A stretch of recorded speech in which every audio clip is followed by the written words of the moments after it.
Good morning, and thank you for joining us today. Before our presentation begins, here are some housekeeping items. Everyone has been muted to avoid technical issues. If at any time you have a question, please use the Q&A feature at the bottom of your screen. We will try to answer all the questions live. However, if we don't get to your question during the webinar, we will follow up afterwards. At the end of the webinar, we will provide contact information if you would like to reach out to us directly after today's session. Thank you. We will now get started.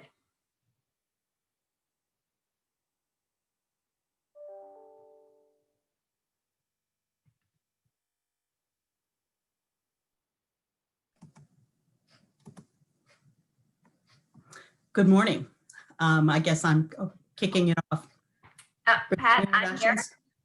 Oh, good. Yeah, I would like to do some introductions first. I'd like to welcome you all to Penn State Barron's Rise and Shine webinar, Financial Health, Wrapping Up and Looking Ahead.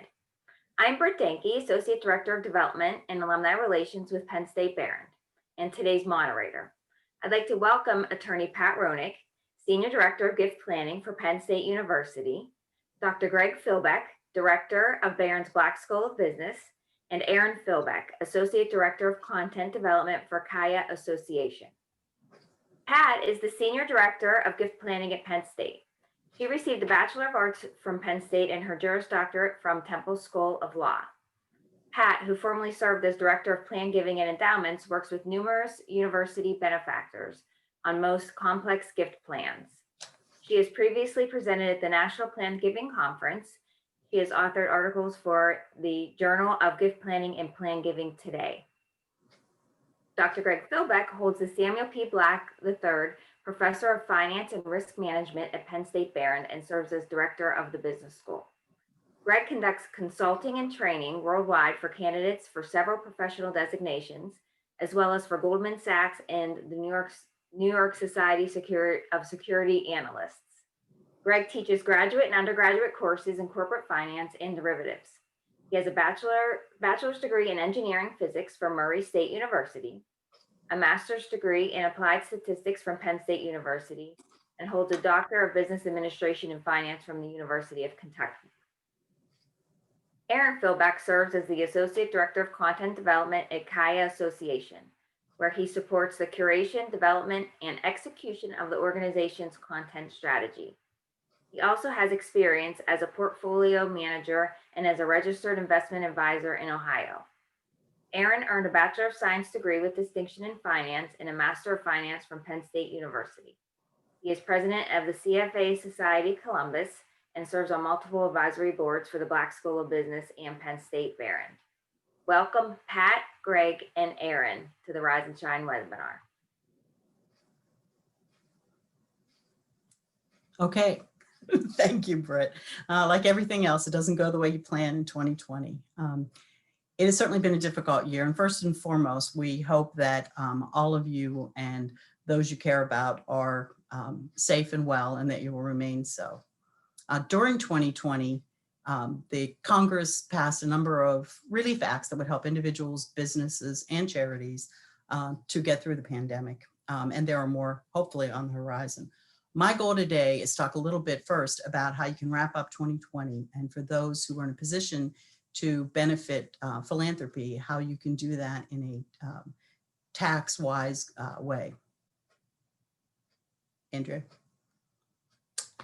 So there were several of the provisions under the CARES Act and the Secures Act that have directly affected how you will end the 2020 tax year.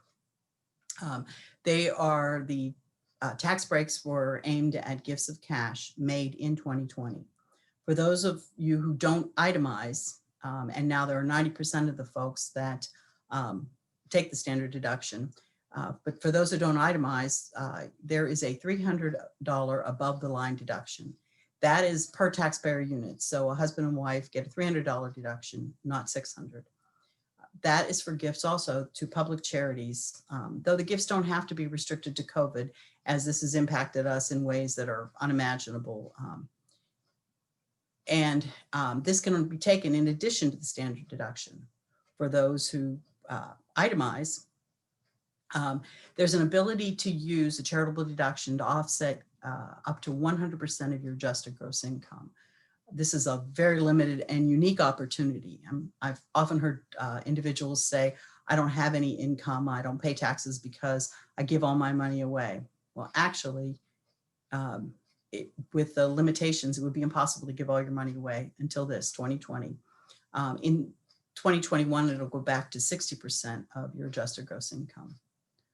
For deductions and gifts of stock are still available, and they're limited to offsetting up to 30% of adjusted gross income. With the gift of stock, you can avoid the capital gains on the stock, and the 30% adjusted gross income may be enough for your needs. So there's just a planning opportunity. Next. These gifts opportunities are limited to gifts made in 2020. For that reason, it's important to know the timing of your gift. This timing, though, is for every year-end gift you make now and in the future. A gift of cash is complete when the gift is mailed or handed to the charity. The date of gift is evidenced by the postmark date when it's mailed.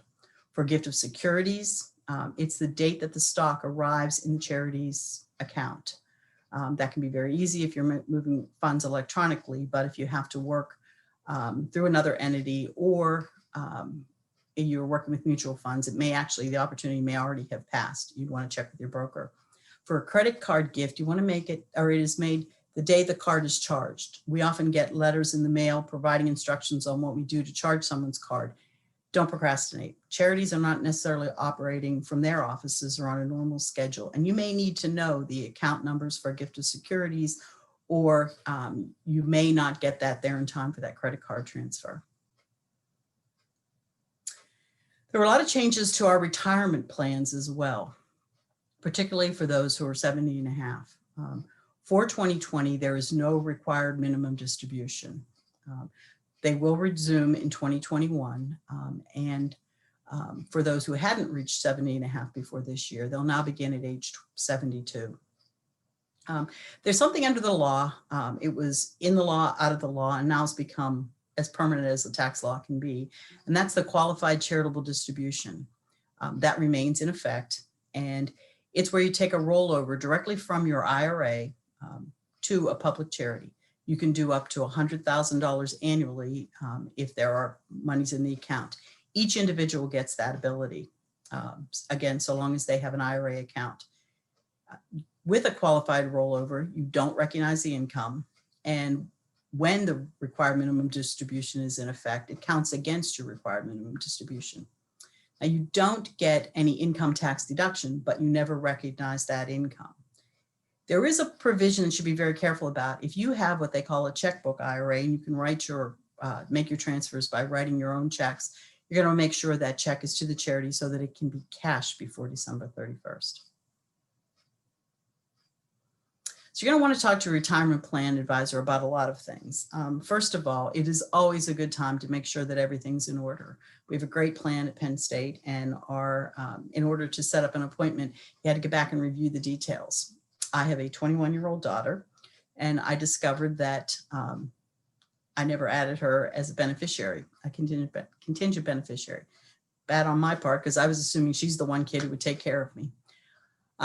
Old age is going to be tough. And retirement plan assets are always the best asset to leave when you're talking about a will. They don't make great lifetime giving assets for the most part, except for the qualified charitable deduction. But charities don't pay taxes and individuals do. So if you're leaving $1 million in your will to a charity, you might think about, and leaving your retirement assets to your children, you might think about the fact that the charity will still get $1 million in either case, but these are assets that haven't been taxed during your lifetime. So your children will pay income taxes. They're also subject to estate and inheritance taxes. So it's good to rethink that through with your retirement plan advisor and your attorney. Now, if you're age 59 and a half, you are now past the penalty for early distributions. You can take a distribution from your retirement account now, and it will be taxable. But if this is the year you want to make a big gift, and this is where you have most of your securities and they've run up in value, maybe now's the time to take that distribution, pay the income tax on it, and make an offsetting gift. Again, you can wipe out 100% of your adjusted gross income. For those who've been thinking over time about a Roth IRA, where you convert from a traditional IRA to a Roth IRA, again, yeah, that's done so you eliminate future income, but it's a taxable event now. You could offset that income with a charitable deduction, again, using that 100% deductibility. They're also, as part of their plans, as people look to move money and get things in the right places, people are moving money from their IRA or from other qualified plans to their IRAs because they plan in the future to make qualified charitable distributions, and those can only be made from an IRA. That's just a planning opportunity that'll make it simple in the future. Well, there's no doubt that the market's at historic highs. We're bouncing around 29,000, 30,000 in the Dow. And there are a lot of opportunities to, again, make smart tax decisions on your gifts. One thing we've encouraged folks to do is to use the money that they've already set away for charity in their donor advised fund to maybe make immediate gifts to impact charities. And again, no matter what you do in your charitable endeavors, you've been affected by COVID in some way.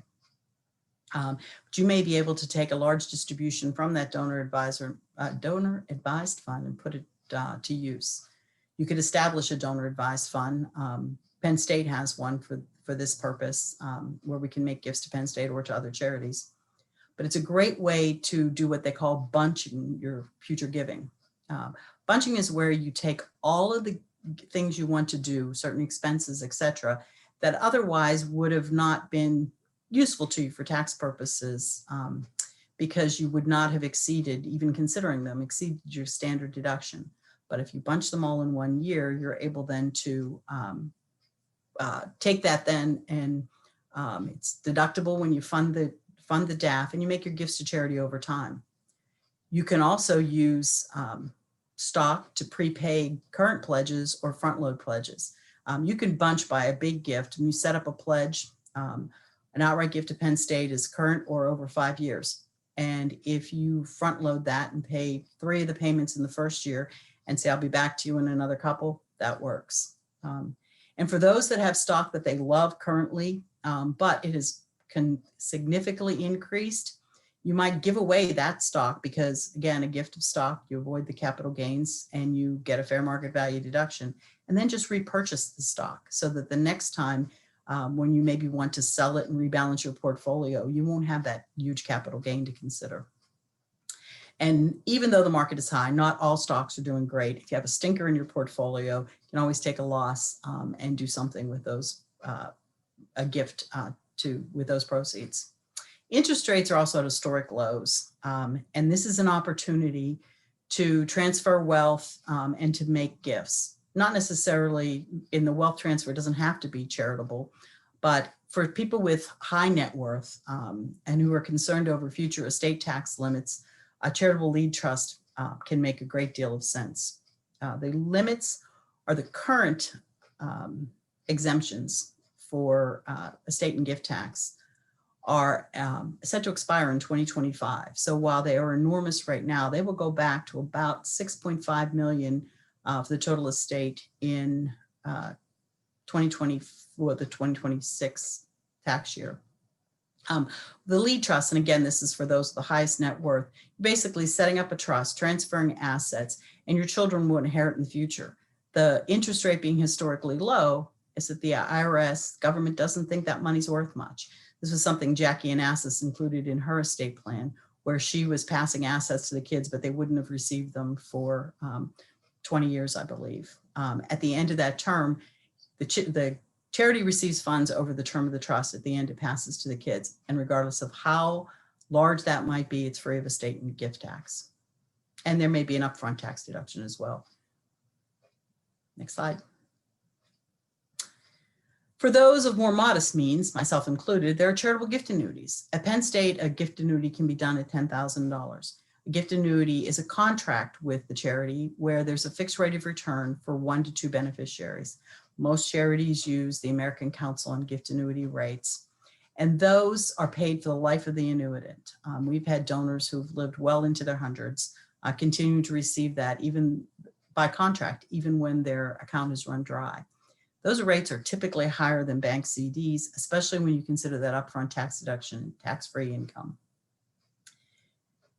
As an example, if a spouse's ages 65 and 70 funded a gift with cash of $100,000, the rate that they would be guaranteed would be 4%. When you consider how much of that $4,000 payment they get every year is tax-free, in this case, $3,400 of that $4,000, it's closer to a 5.5% return.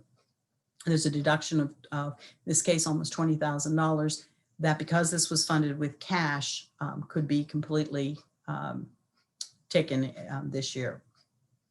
At the end of the term, whatever's left, if there is anything left, it supports whatever program you're interested in. Next. To compare those CGA rates, we looked at what other rates would be as of about 9/30. A single life contract, we pay, every charity is different, but we pay for gifts from 61 and older. A 61-year-old single life would be getting 4%, but somebody at 90 plus gets 8.6%. And comparing that against the other rates. One thing to consider, you can increase your annuity rate and your income tax deduction by deferring the payment at least 1 year. So now is also a good time to review and update your estate planning documents. That includes your wills, your trusts, your powers of attorney, all of your documents. We've already reorganized our sock drawers. We've taken care of all the other things on the list. Because everyone can and should have a will. It's available to you at any age. The good thing to do is gives you an opportunity to organize. And on our website, in the Penn State Plan My Gift, there's a planner. It allows you to collect all the information that you're going to need and give it a place, or gives you a place to store it. It's a free service. There's some other good information on the website as well. But time's money. As a reformed estate planning attorney, I know that we were paid a lot while we collected information that someone could have come to the table with. So come prepared to your meeting. Your attorney's going to want to know what assets do you own and how are they titled. Only things in your name are going to pass under your will. They want to know your basis in those assets and about what you think they're worth. You don't need an appraisal, just an idea of what you think they're worth at this point. And they're going to want to know if you've made previous gifts, because under your eventual estate, that may be relevant. Next number. And you're also going to want, before you arrive, to make those personal decisions. Who do I want to be my executor? If I have young children, who do I want to be the guardian? And should that be the same person who takes care of the wealth? How soon should my kids or my grandchildren inherit the funds? You can always give them a piece of it at 20, another piece at 25, etc. And are there specific assets I want to leave? Do I want to include charity? You want to answer all those questions and then ask the attorney, now what can I do to maximize taxes and get those results? And don't forget to consider your own needs. You've got a lot of living left to do. Don't give it all, or take a tax plan that gives it all away when you haven't protected your own retirement. And finally, how often should I reconsider those decisions? When I was in private practice, we used to remind people every 2 years to at least rethink it. Now it's more important when there's a big event, a death in the family, a new inheritance, or when we decide there's a big change in the economy. And I'm going to let the prognosticators we have here tell us what we might expect in the future. So I think it's up to you now, Greg.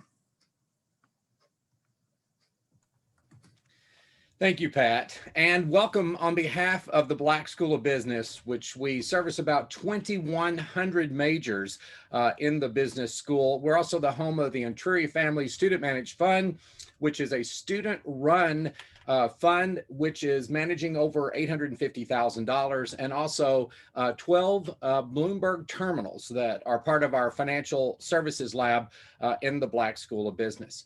So we're going to roughly divide our time. I'm going to take about a third of the time and talk to you a little bit about sort of an overall arching investment policy statement framework for being able to keep yourself guided through what can be often roller coaster rides. We've certainly seen that in 2020 with the market dropping by about a third after the COVID-19 crisis broke out, and then soaring to new heights here towards the end of the year, reaching a Dow exceeding 30,000. So if we can advance the slide, I'll talk to you a little bit about what it looks like to create that overall framework. So whether you're working with a financial professional or if you're doing it on your own, there are some overall arching ways in which you should formulate what your investment plan looks like. And that includes the ability for you to have an investment policy statement that will help guide your processes. That investment policy statement basically has two key parts associated with it. It's an understanding of your background and your investment objectives, and then also understanding some of the key investment parameters or constraints that will help guide your selection of assets. So one of the key things in looking at your return requirement is you have to start thinking about, what do I need to earn on my portfolio, and what will I need to be able to withdraw from my portfolio if moving into retirement to be able to satisfy my needs. So if your income needs that need to be generated off the portfolio are modest, let's say 1 or 2%, you've got the ability to take a greater amount of risk if you so choose. If your portfolio is going to be demanding a higher allocation coming out of your portfolio in terms of income generation, say something in the 6-7% range, then your ability to take risk is going to be tempered. Now, as we look at the key investment parameters, we do have to look at this trade-off between willingness and ability to take risk. So just because you can take a lot of risk doesn't necessarily mean that you have to. So you have to consider, how do I feel about risk? In other words, do I suffer from perhaps emotional or cognitive biases that will predispose me to want a more conservative portfolio? So as you look at that trade-off between your ability to take risk and your willingness to take risk, it's always wise to err on the side of being conservative. We also have to think about what our time horizon is associated with investment decisions. And even though we saw the roller coaster in 2020, if your investment horizon is, say, 10 or 15 years, then these are things that you watch happen. You see your portfolio taking big dips and you see it return. It doesn't mean that you need to panic. And a lot of investors have a tendency to want to do that. And it's actually, market timing is a horrible thing. And most people end up not very successful in doing so. So it's important that you don't find yourself selling at the bottom of a cycle and then trying to buy back in once the market has bounced back. And often that is exactly what happens when people are left to their own devices, because people get nervous. And you keeping and staying the course, particularly with longer time horizons, is going to be important. It's also important to understand what type of asset classes you might want to consider in your portfolio. Obviously, traditional asset classes like fixed income and equities tend to be certainly a part of most portfolios. Fixed income providing a bit more stability and perhaps income generation, while the equities are going to be able to allow you to hedge for inflation. But there are other types of assets to consider, and certainly being able to get exposure to those other type of assets, which Aaron will be talking about in terms of what the outlook is for 2021, are things to consider as well. So what's acceptable to you?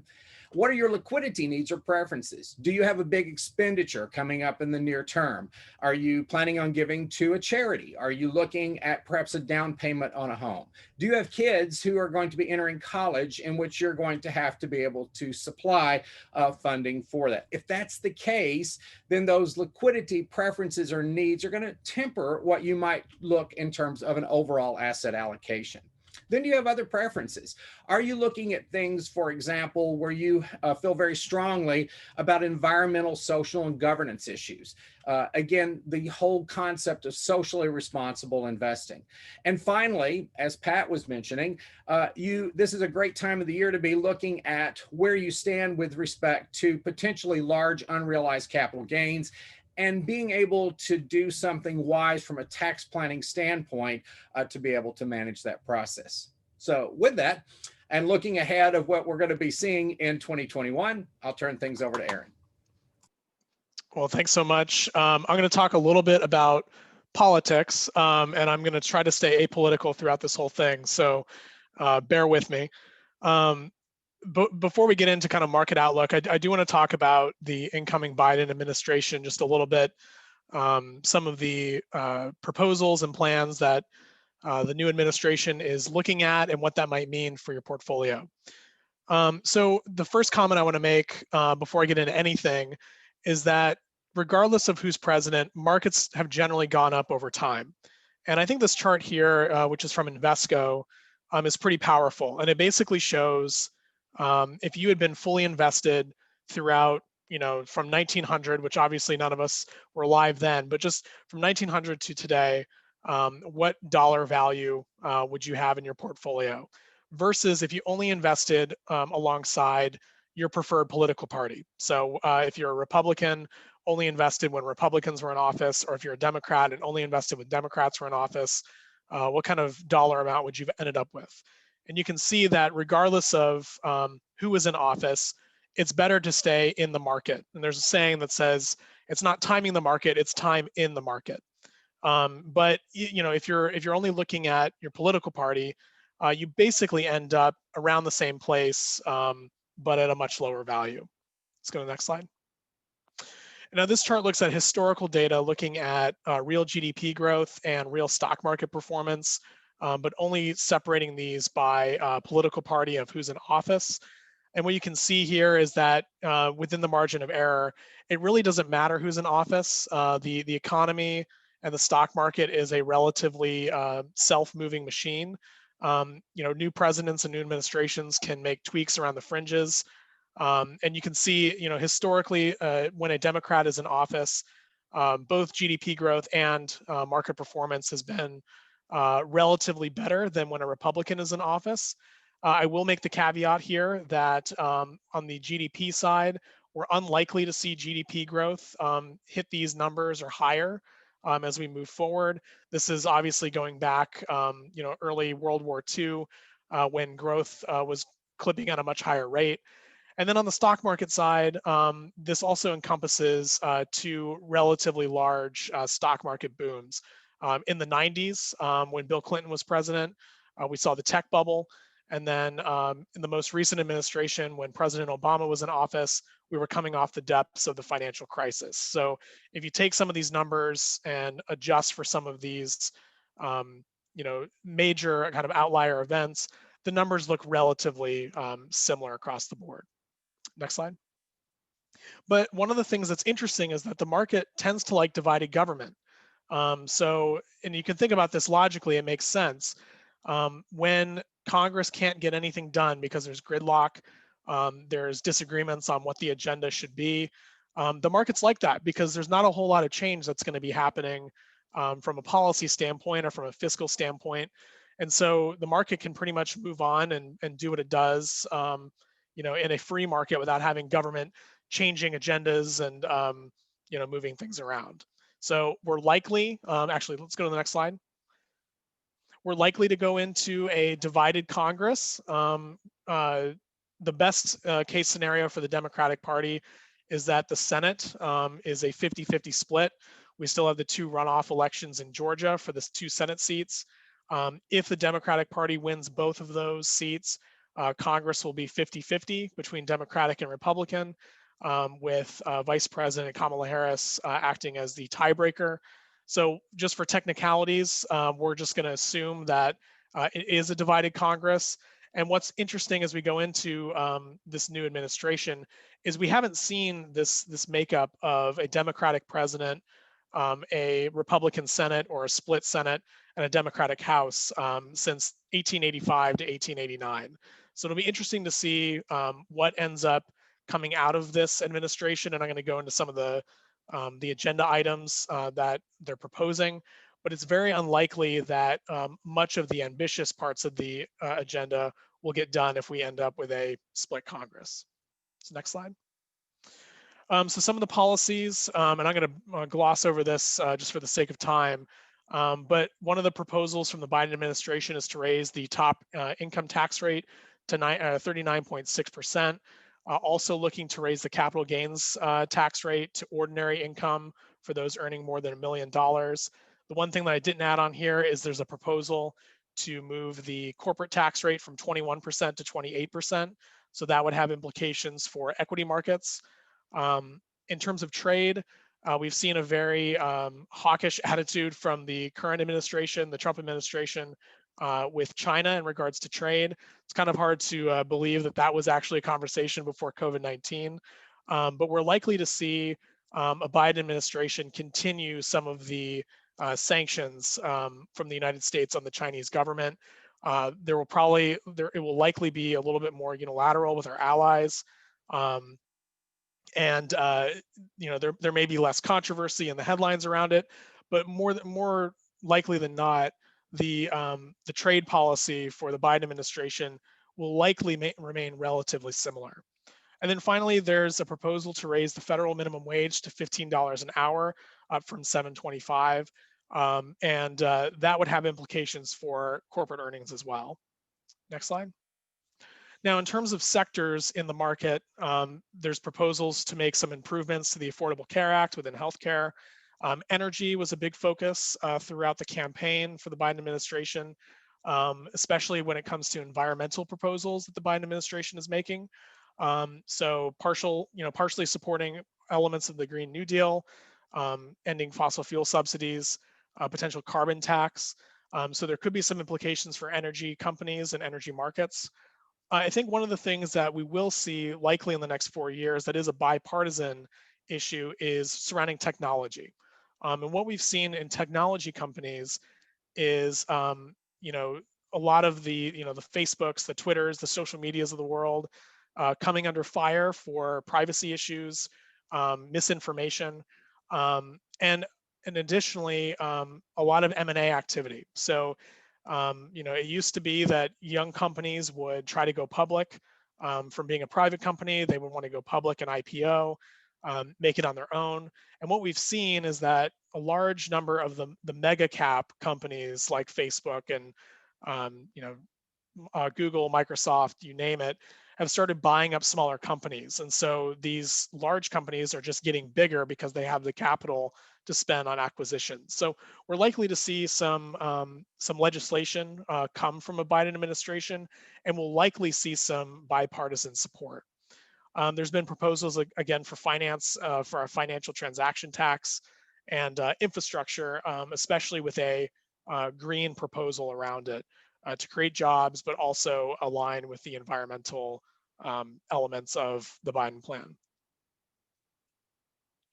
So let's talk about markets a little bit.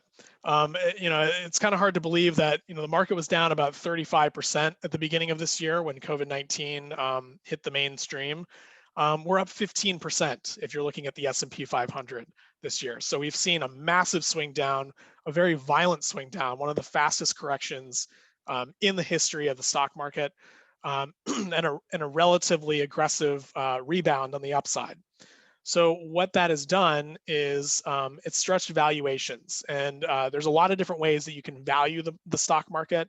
One of the most widely accepted valuation methods is the price to earnings ratio, or a PE ratio. And in simple terms, what a PE ratio is measuring is for every dollar of earnings that a company is earning, how much am I actually paying for those earnings on the stock? Generally, the lower the PE ratio, the cheaper a company is, and the higher a PE ratio is, the more expensive a company is. So where do we sit today? Well, if you think about it, we've seen a massive rebound in stock prices, but we've seen a lot of companies that are suffering from an earnings standpoint. So we've seen the P in the numerator go up while the E in the denominator has gone down. And now we sit at relatively high valuations relative to history. You can see we're at the highest level in terms of PE ratio since the tech bubble. Now, I'm not saying that we are in a tech bubble, but it is worth noting that at some point, we'll have to see some kind of a correction, whether or not it's the P coming down or the E rebounding as we get back into a normal economy. Next slide. But this is the case here in the US, but it's not necessarily the case when you look internationally. So the US stock market since the bottom of the financial crisis has rebounded and been a leader around the world. And you can see here the gray line looking at the US market, while the rest of the world or the international markets have stayed relatively flat. I think the ex-US index is somewhere around 5 to 6% per year. If you look at how much is compounded, whereas the US stock market is compounded about 10% per year. And that's led to a relatively large discrepancy between valuations. So using that PE ratio again, if the S&P 500, a proxy for the US stock market, is sitting at around 21 times earnings, the ex-US market is sitting at around 16 times earnings. So if you're looking for what's cheap in the equity market, it tends to be the international market. Next slide. Now, one of the questions that I've seen a lot in the news, and we get it a lot with the people that we talk to as well, is why is the market rebounding at such a rapid clip while the employment picture and the quote unquote real economy continues to suffer? And I thought this chart from JP Morgan was interesting, and it shows a breakdown of where people are employed versus what makes up the S&P 500. And you can see one of the biggest discrepancies between both is that really when you look at employment, about 2% of the global labor force is employed by technology firms, whereas it makes up 40% of the S&P 500. And what has done really well this year? Well, it's been technology companies. It's been the Facebooks, Twitters, Microsofts, and Googles of the world. Because if you think about it, as we locked down and people weren't going out to restaurants, engaging in services, a lot of these companies were able to quickly work from home, and their business models weren't necessarily disrupted like some of the more tangible aspects of our economy, like production, industrials and materials, consumer staples, and so on. So there's a big discrepancy between where people are employed and what's actually represented in the stock market. Next slide. And this has been interesting to see over the past decade in terms of the concentration in the stock market. If you look at where we were in 2010, about 30% of the market was made up of industrials, whereas technology was only about 6%. Healthcare was only 10%. Now, if you look at where we are today, the concentration of the index is about 65% or 2/3 in both healthcare and technology companies. So the way that the market has shifted in terms of its exposure to types of companies has drastically shifted away from some of those more quote unquote real or concrete sectors of the market to more of the information age and the information worker sectors like healthcare and tech. Next slide. The other issue we've talked about equities is when you look at fixed income. As Pat mentioned, interest rates are at record lows. Coming into this presentation today, I just took a look at the 10-year Treasury. It's trading at about 0.94%. So what that means is that if you want to loan money to the government, the US government, they're going to pay you less than 1% for the privilege. So it's very difficult if you're trying to hit a 5, 6, 7% return to put a lot of your money in treasuries. And we'll get into some positioning here on the next slide. But right now, fixed income is a very difficult place to be. Yields are at record lows. Duration, which is a measure of sensitivity to interest rates. So you can almost think about duration as a teeter-totter to bond prices. So on one end, you have interest rates, and on the other end, you have the bond prices. When interest rates go up, bond prices go down. So if you're sitting at less than 1% yields and yields jump up quite a bit, then the longer your duration is, the more your prices are going to go down. And so from a positioning standpoint, that's something to think about. Next slide. So I pulled this chart from BlackRock, who every year puts out their capital market assumptions for various asset classes and industries, where they think that markets are going to return over the next 5 to 10 years. I pulled a 10-year summary of where they believe that markets are going to return. And you can see that they've broken things out by alternative investments at the top, equities in green, and then fixed income in yellow. And I've highlighted here in a red bar a global 60-40 portfolio, which is a typical allocation for many investors who are moderately aggressive, tend to be maybe 10 years from retirement, allocating to some growth engines like equities, but also looking at fixed income as a ballast for their portfolio. And what BlackRock believes is that a 60-40 portfolio over the next 10 years is likely to return less than 5%. So the historical returns of the stock market and a balanced portfolio, which may have been somewhere around 10% over the past couple of decades, it's likely that returns moving forward are going to be quite lower. Next slide. So I'll finish here, but in terms of portfolio positioning, a US 60-40 portfolio is expected to be less than 5%. What does that mean for us as investors? It either means that you have to be a little bit more comfortable with lower returns for a while. And that may mean if you're contributing to your retirement accounts, contributing more to your retirement accounts and relying less on your investment returns. It also may mean that you have to be comfortable with taking on a little bit more risk. So, in the previous slide, that whole trade-off between, willingness and ability to take risk, you may have to try to get a little bit more comfortable with having a little bit more equity exposure in your portfolio. As I mentioned, fixed income remains a challenge. If you have a savings account, you're not really getting paid on your savings account, so cash yields are effectively at zero. 10-year treasury, if you're just trying to buy government bonds, it's still less than 1%. It's not going to get you to that long-term objective of 5, 6, 7%. But the thing that I will mention here is that fixed income still remains a ballast in your portfolio.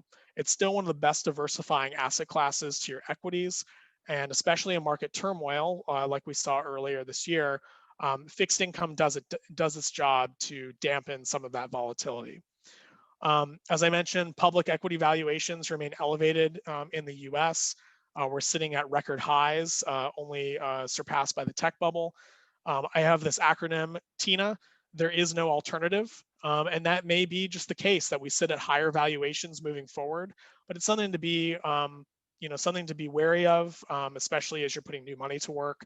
But there are opportunities when you look internationally. There's cheap valuations. There's companies that are growing at rapid clips. Emerging markets like China, India are poised to be some of the best opportunities over the next 5 to 10 years in terms of stock market performance. And then as you think about allocating your portfolio, you may want to broaden the diversification opportunity set by looking at alternative investments, maybe like liquid alternatives or hedge fund-like strategies. You may want to look at private markets if that's something that is available to you, depending on your income and asset threshold. There may be some additional opportunities and additional sources of return and income. So with that, I will pause and I'll turn it back to whoever. Britt? Yes, thank you. Thank you. That was great. A lot of information. So a lot to soak in. We do have some questions. And I'm not sure if everything I was sharing in the Q&A was popping up. So I will let you know that the website that Pat referred to is pennstate.planmygift.org. So if that's not showing up where you can see it in the Q&A, that's what it is. And we also recorded this session. So it is going to be shared with the attendance today. So you can see all of the slides and the recap of this again. So just wanted to let you know, Brian Streeter had asked about the slides. So we wanted to let you know that it was recording. I do have a question for young investors. For example, recent graduates who are just starting their careers, what is a suggested ratio of investing versus spending when considering their net income? I can take that unless either of you want to take it. All right. Well, as I mentioned, early on, it's all about time in the market. It's not about timing the market.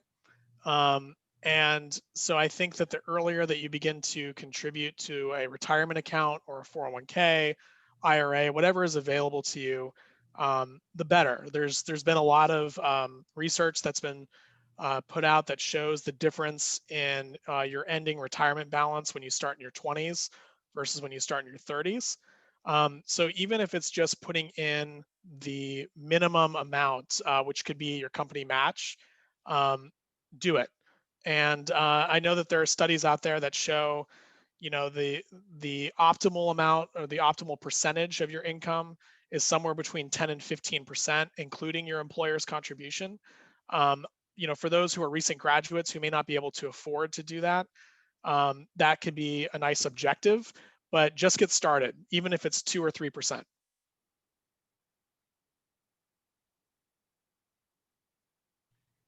Pat, you were talking about charitable gift annuities. Is there a minimum age for somebody to do that? I know you talked about ages, the benefits of the older you are, the more funds you get, but is there a minimum age to start one or to create one? You can do, for an immediate pay gift annuity, it is age 60 and above, but there are opportunities for deferred gifts where if you're age 35, and it's a nice way to put away money, in fact, back when I first started at Penn State a long, long time ago, I convinced my husband to do a deferred gift annuity that eventually will benefit Barron.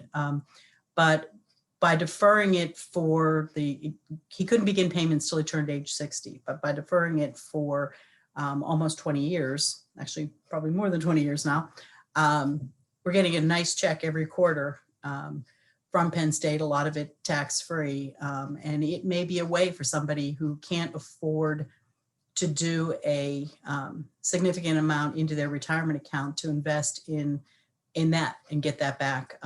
Because again, it'll be a large portion will be tax-free for the rest of their lives. So the ages are 35 is the minimum to make the gift.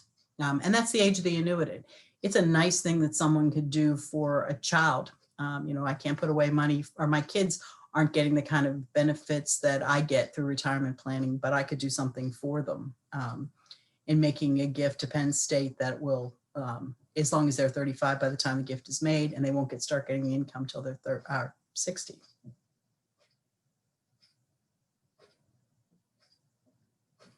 You're muted now.